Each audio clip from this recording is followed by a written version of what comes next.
A Campfire Tales production of 19 Chestnut Street. Written by CreepyGeeksta. Posted to Reddit. Welcome to Story Time. I've been staying in this house for some time now.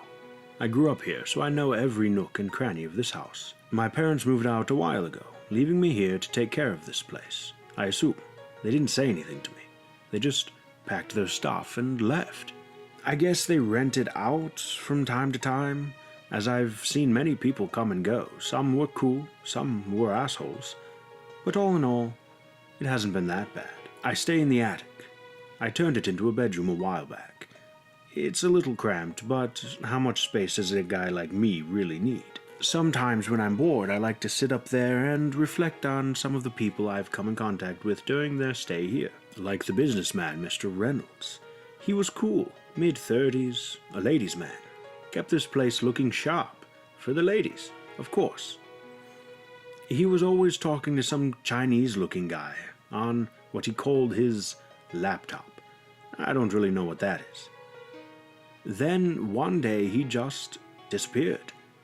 Some people came and took his stuff shortly after that. I wonder whatever happened to him. Anyway, there were what I like to call, for lack of a better term, the high guys. Two stoner buddies that like to sit around all day, drink beer, play video games, and get stoned. Who am I to judge anyone? To each their own, I always say. But they trashed this place, and I can't have that. I tried everything I could to get them out of here, but they were so high most of the time they thought I was a hallucination and laughed it off. I stayed in my room the day the cops came to the house to take them away. Who's laughing now? There's been many families move in and out. None of them really stayed too long. Moms and dads with a couple kids. Sometimes just mom and kids. Sometimes just dad. Aside from a few screaming matches and the sounds of lovemaking on occasion, we all seemed to pretty well get along. I really enjoyed playing with the kids, though. They're so much fun, playing hide and seek, duck, duck, goose, games like that. It made me feel alive. I really miss those kids. But now there's Susan. She moved in about 6 months ago. Susan is amazing. She's single with no kids. Though she does have a cat, Oscar. Oscar doesn't like me at all. Every time I come in the room, he stands up, curls his back, and hisses at me. Like he's ready to attack. I don't want any trouble, so I just leave Oscar alone. Susan goes to work early every morning and doesn't return till late at night, sometimes after dark. I don't know exactly what she does for a living, but I'm sure I'll find out eventually. She spends most of her days off just watching Hallmark movies and eating lots of ice cream. I don't understand why, but as pretty as she is, she can do whatever she likes.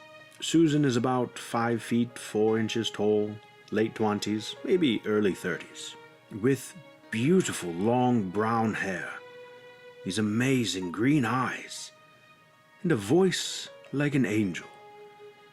It doesn't hurt that she's chunky in all the right places either. No disrespect to any of you ladies. Susan may be the most beautiful woman I've seen in a long time. But her housekeeping skills leave a lot to be desired. It's not that she's a slob or anything, it's just that she doesn't clean up after herself very well. So, on occasion, while she's at work, just to help out, I'll pick up the cups and dishes from around the house and put them in the sink. Pick up her clothes. I don't know what kind of perfume she uses, but damn, does it smell good. Anyway, I will put her clothes on the hamper, sweep the floor, turn the lights out, things like that. Nothing real major, just the basics. It always makes me happy to see the smile on her face when she comes home and sees the house straightened up. She just stands there smiling, and she always says, "Thank you." Anything for you, Susan. Anything. I'm so taken by Susan that sometimes at night I like to go stand at her bedroom door and just watch her sleep. She looks so peaceful. I would like nothing more than to lay beside her with my arms around her waist and just hold her. Maybe someday. I know it's only been a little while, but I think I'm falling in love with her. I want to tell her how I feel. I want to show her. I think I'll do it tonight, when she gets home. What's this? Some kind of folder on the table. HPRC. Hamilton Paranormal Research Center, case file number 137. Paranormal. I've never seen this before. She must have left it behind when she left for work today. I'll just take a peek. Hey, that's a picture of Susan. What does it say underneath? Lead investigator. Wow, sounds important. Here's a letter. I can barely read the writing. I hereby give my permission to any member of the HPRC to live in my residence for the sole purpose of obtaining evidence of paranormal activity within and assist in removal of said activity. I can't read the signature, but there's that word again. There's more. A newspaper clipping from 1974. What does it say? Yesterday, the only son, Michael, age 17, of respected banker William Bernard and his wife, Emily, was found dead in an apparent accidental fall from the attic door to the hallway below. The cause of death was a broken neck. The incident occurred in their home located at 19 Chestnut Street. Wait, Michael Bernard? That's my name. That's my address. Those are my parents. What? I'm dead? I can't be dead. I can see, I can feel, I can touch. I remember the fall. I remember getting up. I remember my mother coming upstairs crying because I fell. Wait. She wasn't looking at me. She was looking at the dead me on the floor. I remember now. The two men in suits coming over and taking my body away. All my relatives coming over a few days later, dressed in black, crying, talking about I was too young to go. Go where? I didn't understand it then. I didn't go anywhere. I understand now. I'm a ghost. That explains everything.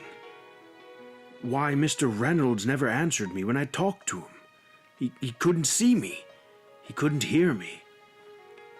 Why the stoners thought I was a hallucination. Because in their altered state of mind, they could see me, just thought they were imagining it. Why the parents of the children would always ask their kids, "Who are you talking to?" Then scream at me to leave their kids alone. They couldn't see me either. Why her cats hate me. Why my parents just up and left one day. I thought they left me the house. Come to think of it, I haven't seen them in years. And why Susan was always smiling when I cleaned up. It wasn't because I did it. She was looking for evidence of my existence. She wants to get rid of me. I don't want to leave. I like it here. This is my house. I'm not leaving without a fight. She wants evidence. I'll give her evidence. I really loved her. I helped her. I even tolerated her damn cat. Well, screw all that. I've been nice so far, but after this, no more Mr. Nice Guy. She should be home soon. I'll wait right here, so when she comes through the door, game on. Shh. Good evening. What you're about to hear is a dramatized audio translation of of the events that occurred at 19 Chestnut Street, July 25th, 2018. Starting at approximately 9:08 p.m. and ending at approximately 9:27 p.m. This translation was taken from video surveillance cameras and audio microphones placed in the living area, kitchen, upstairs hallway, and master bedroom of the home. Translation goes as follows. 9:08 p.m. Susan Meyer, former lead investigator for the Hamilton Paranormal Research Center, arrives at the home and enters through the front door. 9:09. A small manila folder sitting on the coffee table begins to shake and eventually takes flight in the direction of Miss Meyer, striking her between the eyes, causing a small cut in her skin and tiny droplets of blood to flow down her face. 9:10 p.m. A large curio cabinet to her right seems to move out by itself about 3 inches from the wall and crash to the floor in front of her, pinning her between it and the front door, at which time Miss Meyer screams, "Michael, why are you doing this?" 9:11. A low humming sound is heard. The volume intensifies and forms into what appears to be a voice saying, "This is my house." 9:12. All lights under surveillance start turning on and off by themselves, doors opening and closing repeatedly. The front door opens so hard that it strikes Miss Meyer in the back, knocking her over the broken cabinet and onto the floor, dropping her purse in the process. 9:13. What appears to be a strong gust of wind blows through the living area so hard that it knocks over a table lamp and several knickknacks off the shelves, sending them crashing to the floor. 9:15. From the floor, Miss Meyer screams, "Michael, stop it! I know this is your house. I know, stop!" 9:16. A small cat enters the frame from the bottom left corner of the screen and immediately flies backward off screen. The sound of it hitting the wall and scurrying away is soon heard after. 9:18. All activities stop. Miss Meyer stands, grabbing her purse, and says, "Michael, listen to me. I know you're mad. I don't want you to leave. I want you to stay. I quit my job today to be with you. I want to be with you, here, in this house." 9:21. What appears to be a large mass of black fog appears on camera, forming into what looks like a person. 9:22. Staring directly into the fog, Miss Meyer says, "Michael, I can finally see you. I love you. I love everything you do for me. And now, we'll always be together." 9:24. Reaching into her purse, Miss Meyer produces a small handgun and places it to her temple. 9:25. All video surveillance cameras shut down and lose signal. Only audio remains. 9:26. One single gunshot is heard, then the sound of something heavy hitting the floor. 9:27. All transmissions are lost. The body of Susan Meyer was found dead after a neighbor called 911 to report what sounded like a gunshot. Officers arrived on the scene to find the house in disarray and Miss Meyer's bloody corpse lying on the floor in the living area, the victim of an apparent suicide. The body was taken to the county morgue, where cause of death was confirmed. The results for case number 137 are as follows. The home is believed to be completely consumed by a malevolent, evil spirit. Any further investigation may result in an injury or death of any other member of this organization. I will not take that risk. Case number 137 is now closed and will never be spoke of again. My condolences to the Meyer family. Thank you for your time. David Weinhardt, Director of Operations, HPRC. I hope you enjoyed this story, and there shall be a link in the description so that you can read it yourself. And don't forget to like, comment, and subscribe, because new things are coming. New things are always in the mix, my friends. So until next time, fare thee well.